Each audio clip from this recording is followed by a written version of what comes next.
ناظم ممتاز شیریں اور حسن عسکری جو قیام پاکستان کے فوراً بعد تنقید نگاری میں آئے، ان کی تنقیدی سوچ سے میں زیادہ متفق نہیں ہوں، کیونکہ انہوں نے ایک خاص، میں کہوں گا کہ فکری اور نظریاتی جکڑ بندی میں خود کو قید رکھا، جس بنا پر ان کی تنقید وسعتوں سے ہمکنار نہیں ہو سکی۔ مجھے ڈاکٹر وزیر آغا کی تنقید نگاری پسند ہے۔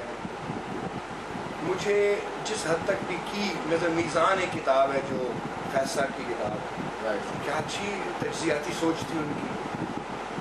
احمد بن قاسمی صاحب نے جو تھوڑا تنقیدی کام کیا، آج کل ناصر عباس نیر بہت اچھا لکھ رہے ہیں اور بہت عمدہ لکھ رہے ہیں۔ ڈاکٹر ضیاء الحسن کی تنقید جو ہے وہ ایک خاص کہہ لیں کہ ترقی پسندانہ نقطۂ نظر کو، لیکن وہ بھی منطقی رہتے ہیں۔ جو تنقید نگار بھی ادب پارے کو اس کے اپنے فریم کے اندر رکھ کے دیکھتا ہے اور پھر اس کی ریلیونس دریافت کرتا ہے سوسائٹی کے ساتھ، علمیات کے ساتھ، سماجی علوم کے ساتھ، انسانی نفسیات کے ساتھ، تو وہ تو احسان کر رہا ہوتا ہے اس ادب پارے پر کہ اس کی وسیع تر تناظر میں دیکھ رہا ہے۔ تو میرے تنقید کے معاملے میں معروضات کو میں اس طرح سم اپ کروں گا کہ تنقید بہت اہم ہے، تنقید ادب کے لیے ضروری ہے، تنقید قاری کی رہنمائی کے لیے، قاری کی تربیت کے لیے بہت ضروری ہے،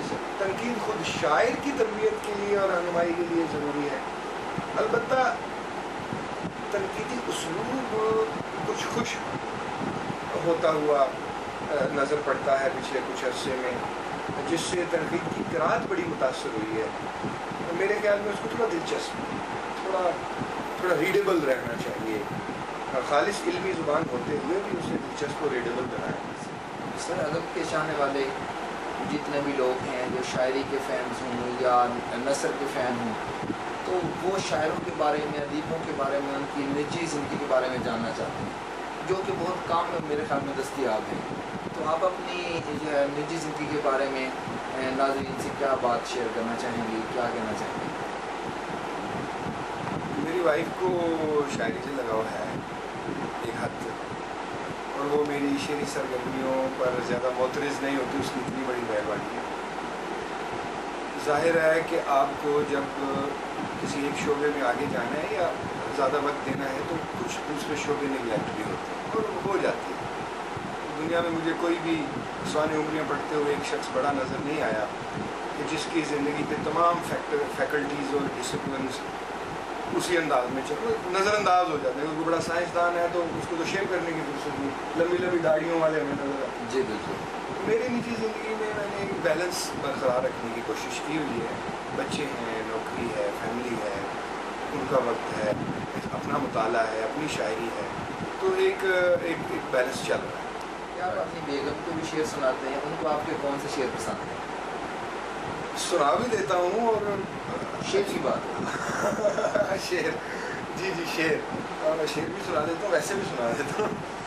شعر میں ان کا نا اپنا ایک خالص قاری والا نقطۂ نظر ہے، وہ ایسی ظالم ہے کہ اگر میں پوری غزل سناتا ہوں تو کسی اور شعر میں میرے خیال میں کوئی بڑی اچھی فنی بات ہوگی، نقطہ ہوگا، لیکن اس نے ایک عام قاری کی طرح دیکھنا ہے اور کئی دفعہ کہہ دیتی ہے بس اس غزل میں ایک ہی شعر ہے، باقی ساری فضول ہے، تو یعنی اتنی صاف کوئی سے بات کر دیتی ہے، سن لیتی ہے اگر پڑھتی ہے۔ Right sir.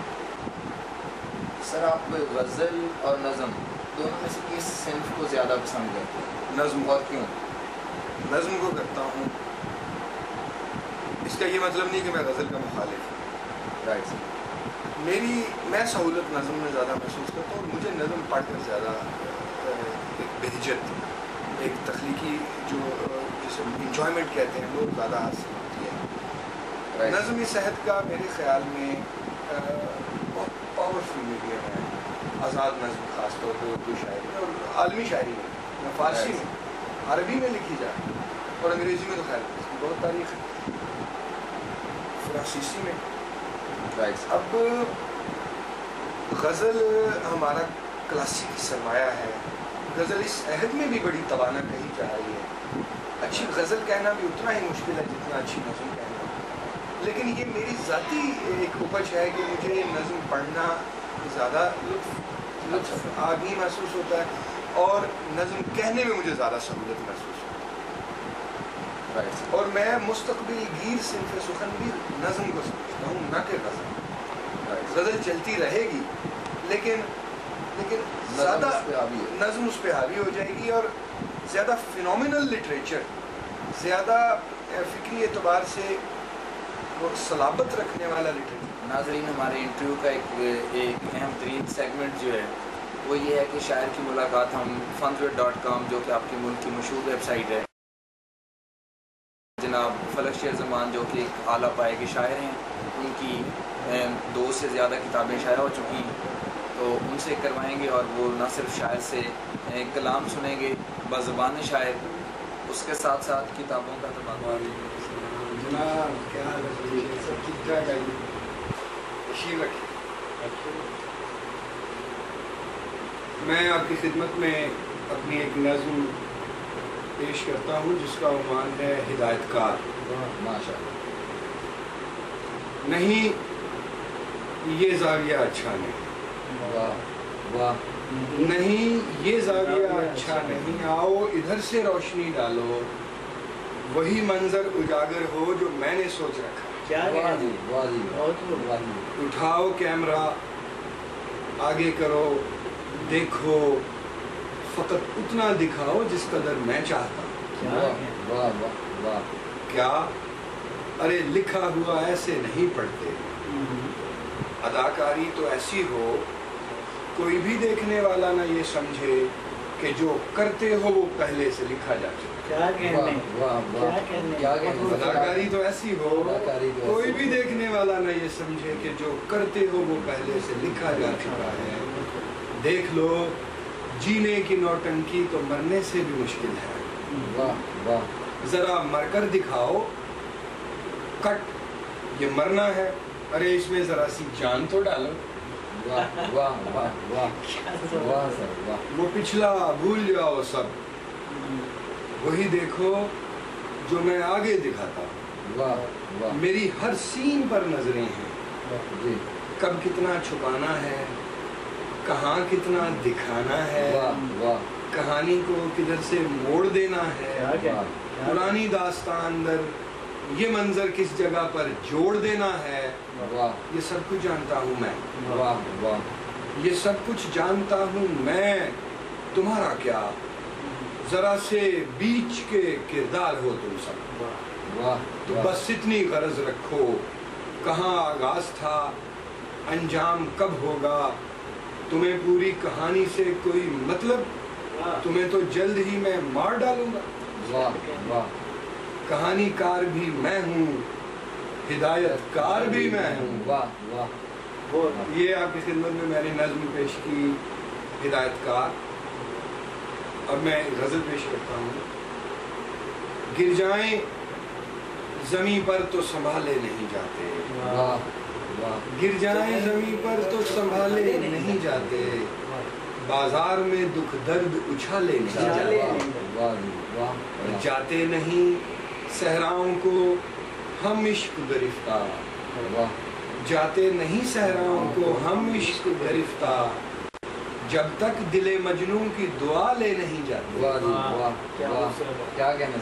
اب مجھ سے ان آنکھوں کی حفاظت نہیں ہوتی، اب مجھ سے ان آنکھوں کی حفاظت نہیں ہوتی، اب مجھ سے تیرے خواب سنبھالے نہیں جاتے. اب مجھ سے ان آنکھوں کی حفاظت نہیں ہوتی، اب مجھ سے تیرے خواب سنبھالے نہیں جاتے. آنکھوں سے نکلتے ہو مگر دھیان میں رکھنا، آنکھوں سے نکلتے ہو مگر دھیان میں رکھنا، تم ایسے کبھی دل سے نکالے نہیں جاتے.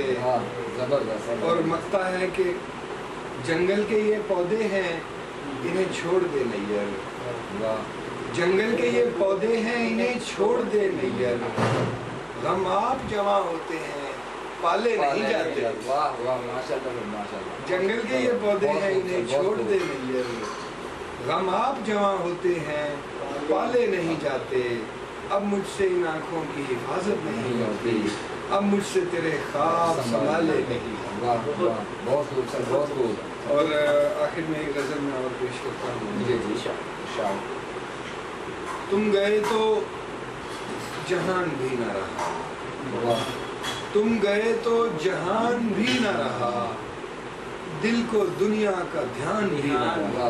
واہ واہ. تم گئے تو جہان بھی نہ رہا، دل کو دنیا کا دھیان بھی نہ رہا. اور خاک پر میرے ساتھ آ بیٹھے، خاک پر میرے ساتھ آ بیٹھے، کیا تمہارا مکان بھی نہ رہا. واہ واہ واہ. کیا تمہارا مکان بھی نہ رہا. کیا زمانہ تھا ہم بھی ہوتے تھے، کیا زمانہ تھا ہم بھی ہوتے تھے، اب ہمارا گمان بھی نہ رہا. واہ واہ. اب ہمارا گمان بھی نہ رہا. کیا کہنا سر، کیا اس طرح مٹ گیا ہوں دنیا سے، اس طرح مٹ گیا ہوں دنیا سے، دیکھنے کو نشان بھی نہ رہا. دیکھنے کو نشان بھی نہ رہا. اور شعر عرض ہے کہ سرحد جسم سے نکلتے ہی، واہ کیا خوبصورت. سرحد جسم سے نکلتے ہی، کیا زمین آسمان بھی نہ رہا. واہ.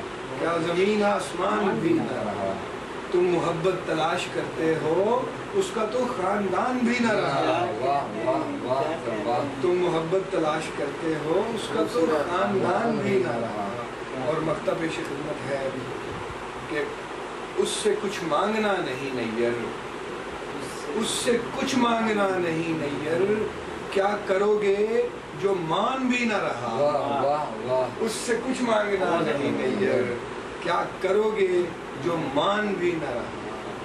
تم گئے تو جہان بھی نہ رہا، دل کو دنیا کا دھیان بھی نہ رہا. ماشاءاللہ، زبردست زبردست. جسے خود سے ہی نہیں فرصتیں، جسے دھیان اپنے جمال کا، کیا کہنا. جسے خود سے ہی نہیں فرصتیں، جسے دھیان اپنے جمال کا، اسے کیا خبر میرے شوق کی، اسے کیا پتا میرے حال کا. کیا کہنا سر، کیا کہنا. میرے کوچہ گرد نے لوٹ کر میرے دل پہ اشک گرا دیا. میرے کوچہ گرد نے لوٹ کر میرے دل پہ اشک گرا دیا. اسے ایک پل نے مٹا دیا جو حساب تھا ماہ و سال کا. تجھے شوق دید غروب ہے میری آنکھ دیکھ بھری ہوئی. تجھے شوق دید غروب ہے میری آنکھ دیکھ بھری ہوئی. کہیں تیرے ہجر کی تیرگی، کہیں رنگ میرے ملال کا. اور شعر ہے کہ شب انتظار وہ مہلکا جو ہی میرے سامنے آ گیا. شب انتظار وہ مہلکا جو ہی میرے سامنے آ گیا. مجھے کوئی ہوش نہیں رہا، نہ جواب کا نہ سوال. کیا کہنا سر، کیا کہنا. شب انتظار وہ مہلکا